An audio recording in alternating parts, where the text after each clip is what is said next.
As it turns out, there is a surprisingly robust market for this kind of bad economic news. There is a small but very vocal group of pessimists out there who are loudly arguing that the economy is about to go even further down the tank. And these guys are attracting quite a following.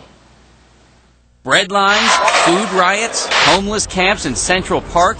Is this really our future? Log on to the internet and you will find a blizzard of apocalyptic predictions about the economy. It's called pessimism porn, and some people find it addictive. Hugo Lindgren from New York Magazine is one of them. He actually coined the term. Where did you come up with the name pessimism porn, or how? Well, I was just trying to understand my own attraction to it, and also there was definitely something where, like, I was at the computer, my wife was coming in being like, "What are you doing?" you know? And I was like, nothing. They're in the process of turning this recession into a depression. Peter Schiff, an investment advisor, is a leader in this genre. He was predicting disaster even back when the Dow was at 12,000. He forecast a housing collapse in 2006, and he was laughed at. Today, of course, no one is laughing. And Schiff is the star of a popular YouTube video called Peter Schiff Was Right. Thus far, the way it's unfolding is pretty much the way I scripted it. But unfortunately, there's a lot more to come. How bad do you think it's going to get? Well, it's going to get really bad. Great Depression bad? Probably. And it could be worse. You'll hear similar sentiments from trends forecaster Gerald Celente. He accurately predicted the fall of the Soviet Union, the crash of '87, and the housing collapse.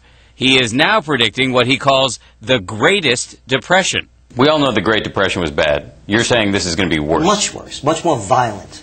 Violent? So much more violent. Street crime? Street crime. Civil unrest? Civil unrest. My saying is, when people lose everything and they have nothing left to lose, they lose it. With respect, you're a very depressing guy to talk to. Ah, come on, I'm a happy-go-lucky guy. So why would anybody actually read pessimism porn? Hugo Lindgren says he does it because it makes him feel smarter than the rest of us. So there's an apocalyptic thrill. Yeah, exactly. No, it's definitely, it's a jolt. And then you sit there and you can't go to sleep and you're like, why did I do that? Lindgren acknowledges that most of these pessimism porn peddlers are way out of the economic mainstream. But Gerald Celente points out that the guys in the mainstream got it wrong. I'm always amazed that people would listen to the people that didn't see it coming to say what's going to happen next. Gerald Celente is not taking any chances. He's been trained in close combat. And Peter Schiff, the other pessimism porn purveyor, he just bought himself a German Shepherd, which he might employ as a guard dog.